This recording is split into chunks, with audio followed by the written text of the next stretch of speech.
Hi, come on in. Today I'm going to show you how to make a slip stitch. I'm using a 4mm hook and double knitting wool. So it's quite a simple process, and you might already know how to do this, but this is just one of the ways that I do it. Put my wool across my hand, make a loop crossing there at the front.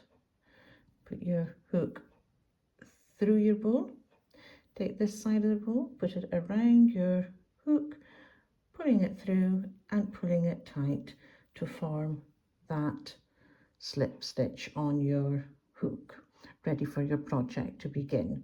Now I'll just show you that one more time. So you are putting the wool across your hand, making a loop like this, which just crosses here at the front, just like that. Put your hook through your wool, take this end of the wool, put it around your hook, pull it through, and that forms your slip stitch ready to start your project.